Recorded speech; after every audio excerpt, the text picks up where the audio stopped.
The families of mine workers who have been underground for more than 3 days now in the northwest have breached the main entrance in frustration. They are demanding that the impasse be speedily resolved, worried about the well-being of their loved ones. This after the National Union of Mine Workers revealed that more of those who remain underground are being held hostage. Nqobile Madlala has been monitoring developments there, and she joins us now from the northwest. Good to have you, Nqobile, and thank you very much for your time. How many are still remaining underground from the latest calculation?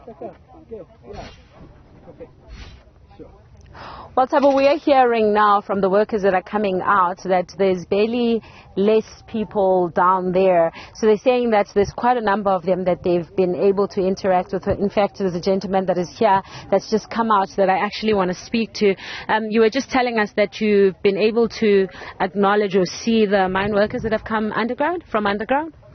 Ke ba bone ba ke ba boneng no ya no ka re santse ba opela and stuff, so I get so the work utlileng ka teng ba bua gore ba emetse manager gore a boile bone, so I get sorry agreement a bone itla nna yang ba phumele bonke. Yeah, batho ba phumile bonke. All right. And ba po mama ya ba santse ba le teng kwa ba re ba emetse banna ba bone and stuff. All right. Thank you. Well, just to sort of sum that up, the gentleman just saying that he has already seen all of them. It's apparent that they're still waiting there. They're still waiting to hear what's happened. I suppose it's health checks and so on.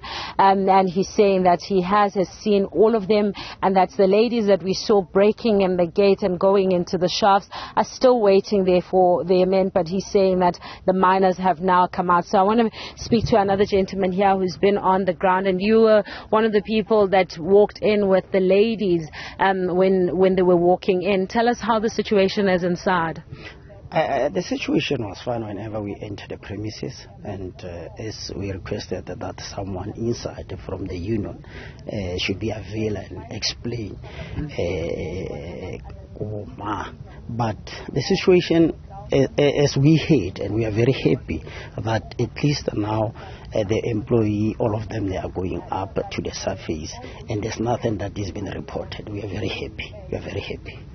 I don't know if you've heard, but NUM has said the situation is a hostage situation where the miners underground were held against their rights. Have you heard anything from them if it was such a case when you were inside? No. There's no such, because from the information that we had, I think those who were underground, there was anyone a choice to stay underground. But if you are not comfortable, and it's whereby people were encouraging you and say you can go out the surface, there's no one who were put at hostage. We have never heard about it. I mean, and those that are inside, have they been able to speak to the actual mine itself? Has there been that conversation with the miners?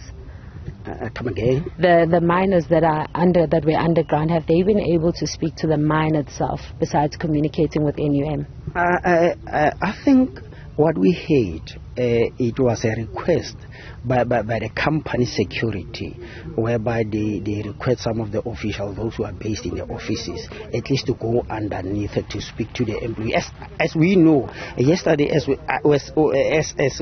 heard, there were the LCA and some of the employees who requested to go underground and speak to them. But up so far, we didn't have the real information, what happened, and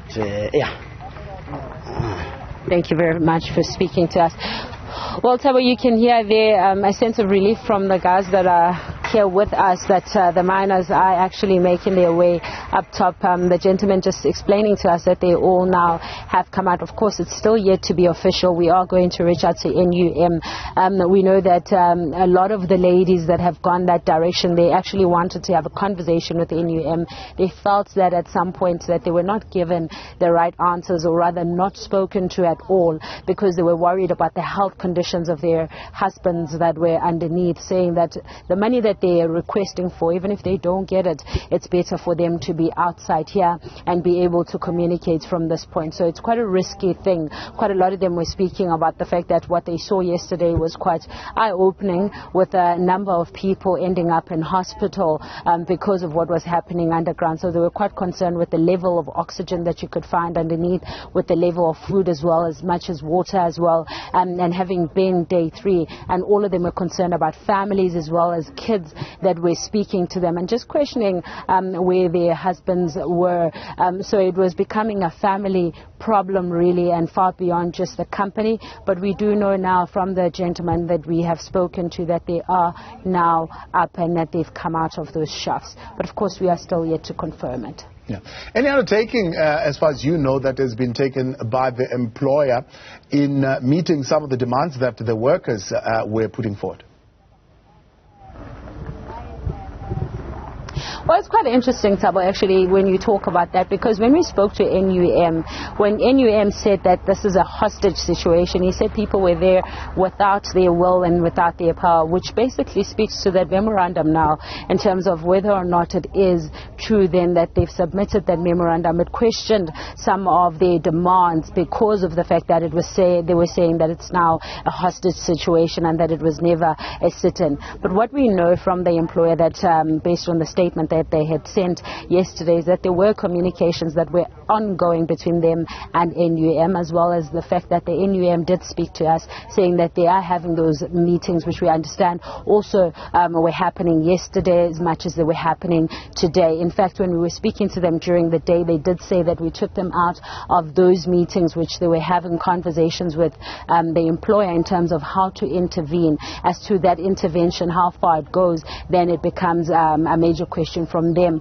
now that the miners are now at the top. But you know that at the core of all these issues, we've heard that they do want to be paid out, and that's the money that the ladies were talking about when we were having a conversation with them, that their husbands were saying that they do need to be paid out. But NUM said that this also is an act from people that were against NUM, people that wanted to take over, and therefore they were going around and saying that they're supposed to be paid out their pension, but it was never the case. But of course those were part of the conversations that they were still having with an employer. That's just about as far as we have heard so far. So any direct naming of who those people would be who would be against NUM?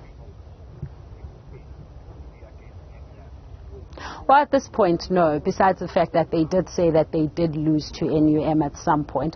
They said that it's the people that have been around and people that continue to be around, and of course, in this case, being the one going around and speaking to workers and assuming that the workers can buy into their dream in a sense.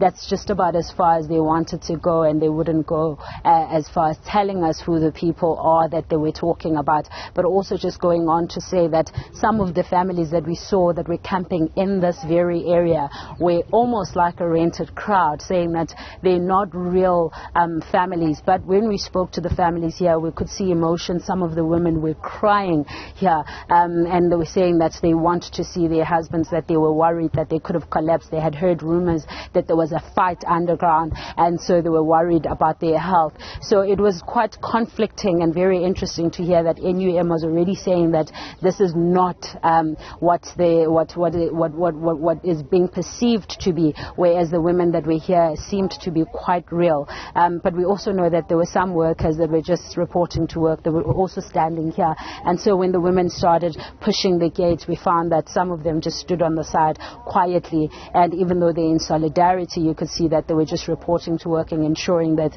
there's sort of a rule that they can't go forward. So it's quite interesting to see those dynamics, but NUM was not out to say who exactly these people are.